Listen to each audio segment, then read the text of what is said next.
pour protéger cette ville. Donc je vous montre ce plan. Donc au centre vous avez la rue nationale et elle était composée de 36 tours. Et on pouvait y accéder par 4 portes.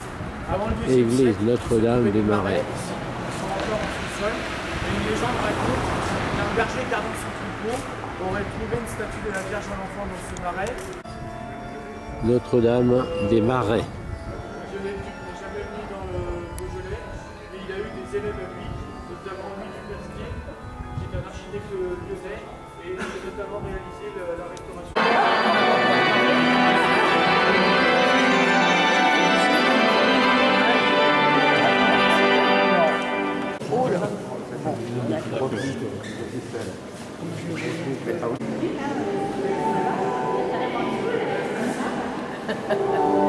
Merci.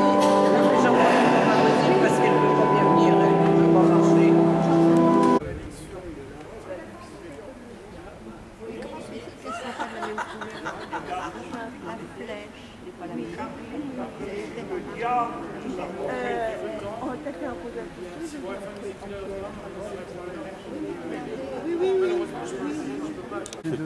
C'est d'avant, c'est de l'ardoise.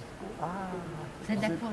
Oui, mais et ces petites trucs, elle a été détruite durant les guerres de religion au VIe siècle.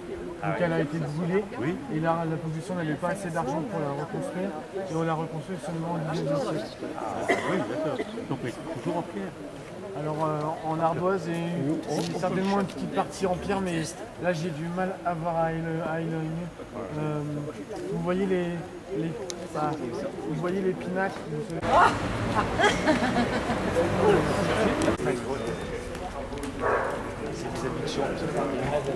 Précédé d'une fanfare militaire.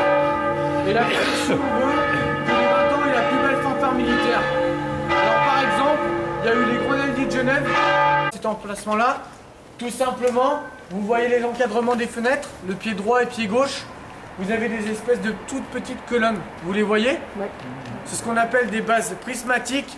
Et c'est ce qui prouve qu'il existait des fenêtres à meneaux et que ça datait de l'époque. C'est évident pour tout le monde. Donc je vais vous demander de vous rapprocher. Puis, donc les bourgeois avaient accès à l'eau. Malheureusement, la qualité et la quantité de l'eau n'étaient pas garanties. De sources écrites, on est sûr qu'au XVIIIe siècle, on a dénombré 6 puits. L'existence de 6 puits dorés, flamboyants. Avec alors après, chapiteau sachez ionien. qu'on a 2 heures de visite et qu'on ne peut pas mal. Mais malheureusement, on a été mis à feu et à sang dans des guerres de religion par les lignes protestantes du baron des Adrets. Ensuite, ça c'est tout récent, c'est quand on a aménagé les dizaines d'années, parce que quand on a aménagé ce sport, on l'a restauré.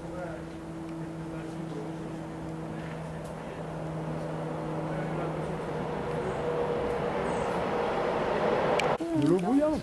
De l'eau bouillante. Mais de toute façon, moi je cherche l'huile. Bah, c'est pas mieux parce que ça colle.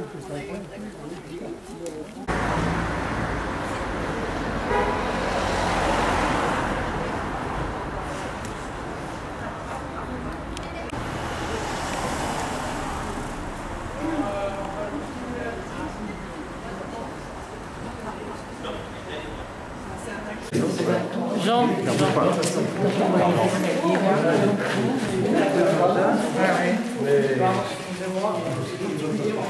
Non, reste là, reste là. Allez, oui. Le fait d'ouvrir à des groupes leur visite, est-ce que la commune comprend ses propriétaires ou leur donne des facilités? Alors, pas à ma connaissance.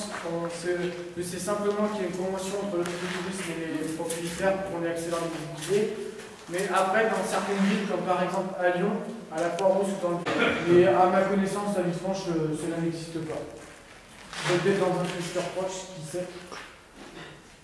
C'est des locations ou c'est des... Comment? C'est des locations ou c'est des propriétaires? Non, c'est des propriétaires privés. Alors, après, peut-être... Le passage des anciennes mairies.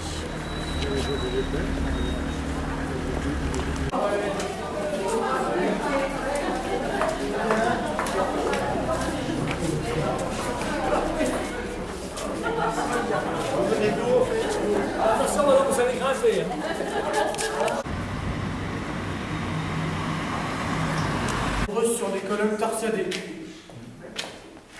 à votre avis, à quoi servaient ces galeries? Oui, tout simplement, de passer d'un bâtiment à un autre, tout simplement. Ensuite, à votre gauche, vous avez une tour datant de la Renaissance, et elle témoigne de la première partie de la Renaissance française, c'est-à-dire au début du XVIe siècle. Ça ressemble fort à la cathédrale, ça, au travail de la cathédrale. Oui, tout à fait.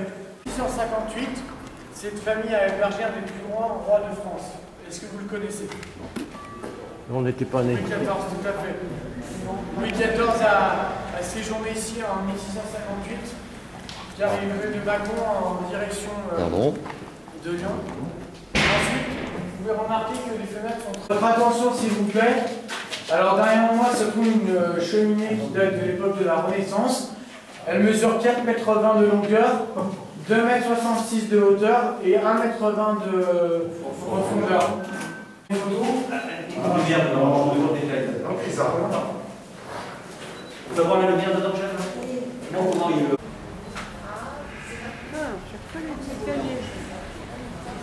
Je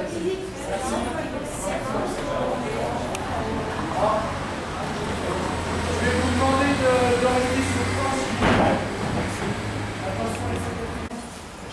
Maison des Italiens. 4 qui ne montent pas. Les gens qui ne montent pas, vous êtes seulement 4? 5? D'accord. Oculaire, madame, vous le voyez en face de vous? Oui. Alors c'est le marché couvert, il fait de l'habillement B. Aujourd'hui, Léo c'est de une petite Belvédère.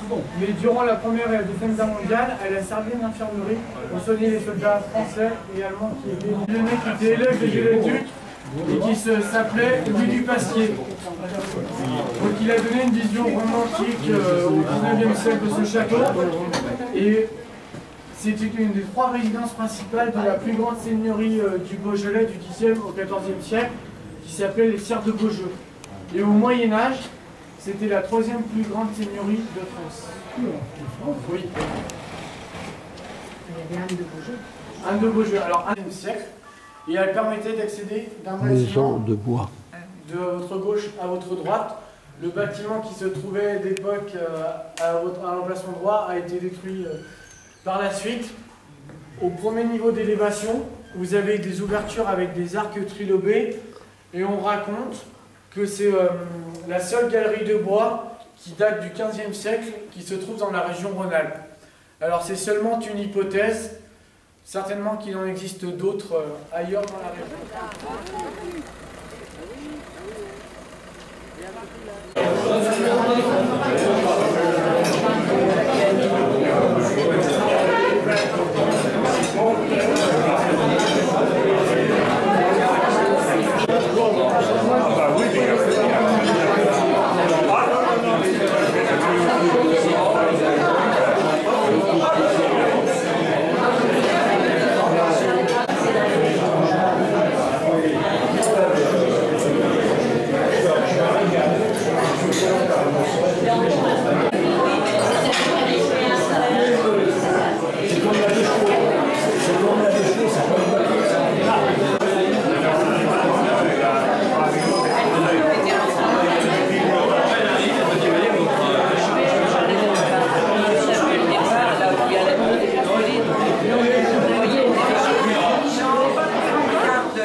C'est bon, c'est une réussite complète.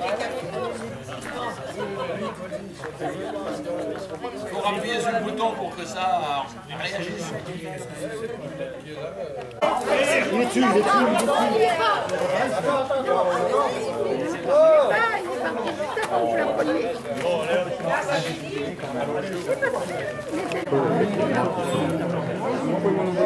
Voilà, comme ça je serai sur la photo, sur le film. Terminé.